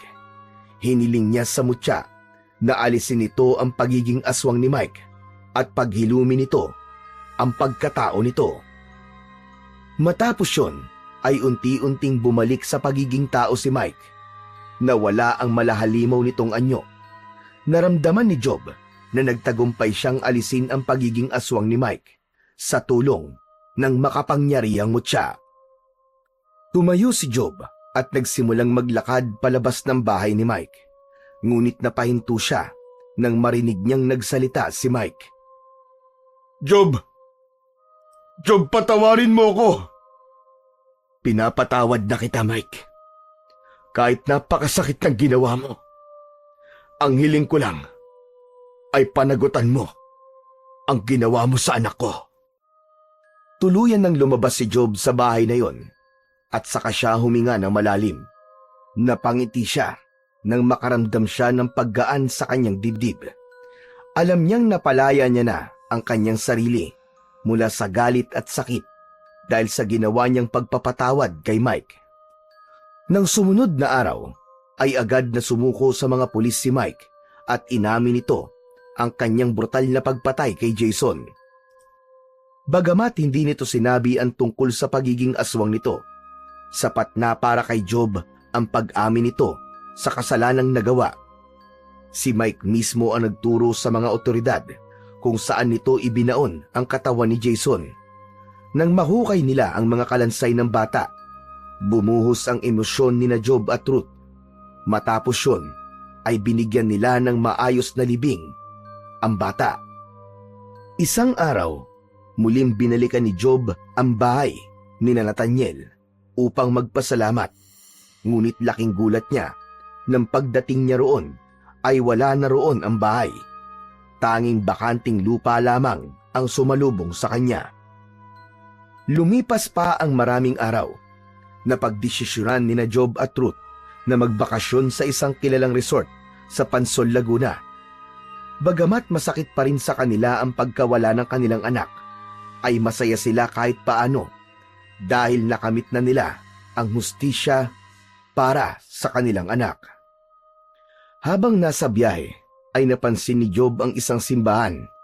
Hindi na siya nagdalawang isip na huminto sa harapan nun. Nagtataka naman na napatingin si Ruth kay Job. Bakit tayo huminto, Job? May simbahan. Gusto ko muna magdasal. Maaga pa naman para sa check-in natin dun sa resort, di ba? Naluluwang napatingin si Ruth at kahit hindi ito nagsalita, ay ramdam ni Job ang galak ng kanyang asawa dahil sa wakas ay tuluyan na siyang nagbalik sa Panginoong Diyos. Bumaba na ang dalawa sa sasakyan at magkahawak kamay silang pumasok sa loob ng simbahan. Ang lamig ng hangin at ang katahimikan sa loob ay parang yakap ng isang ama na nagpakalma sa kanilang mga puso. Umupo sila sa unang hilera at sabay na lumuhod. Nagsimula ng mag-sign of the cross si Job. Sa ngalan ng Ama, ng Anak, ng Espiritu Santo. Amen. Biglang natigilan si Job sa mga salitang binanggit niya. Napatingin siya sa harapan ng altar kung saan naroon ang isang napakalaking larawan ng Holy Trinity. Sa gitna, nakaupo ang Diyos Ama. Sa kanan naman ay si Jesus na may hawak na krus at sa itaas ay ang puting kalapati na kumakatawan sa banal na espiritu. Bumaha ang luha ni Job nang may napagtanto siya. Bumalik sa kanyang isipan ang mga alaala ng 40 araw na kasama niya, sina Nathaniel, Christopher at Nicolas. Doon niya nalaman na ang 3 persona ng Diyos pala ang gumabay at nagbigay liwanag sa kanya panahon na nagpunta siya sa bahay sa gitna ng gubat. Pinunasan ni Job ang kanyang mga luha habang tahimik na nagpapasalamat. Sa tabi niya ay tahimik na nakapikit si Ruth habang nagdadasal at wala itong kamalay-malay sa pagluha ni Job. Matapos nilang magdasal ay lumabas sila ng simbahan na magaan ang pakiramdam. Makalipas ang ilang buwan, matapos ang lahat ng nangyari, ay unti-unti nang bumalik sa normal ang buhay ni na Job at Ruth. Sa kabila ng sakit na iniwan ng pagkawala ni Jason, natutunan nilang tanggapin yun bilang bahagi ng kanilang kwento. Si Job, na dating puno ng galit at paghihiganti, ay natutong magpatawad hindi lamang kay Mike, kundi pati na rin sa kanyang sarili.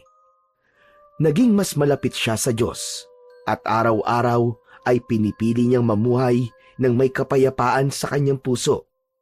Ang mutya naman ay inilagay ni Job sa isang kahon at itinabi bilang paalala ng mga aral na natutunan niya, na ang pagmamahal, pananampalataya at kapatawaran ang tunay na nagbibigay laya sa isang tao. Sa wakas, natagpuan na ni Job ang kapayapaan na matagal niya nang hinahanap.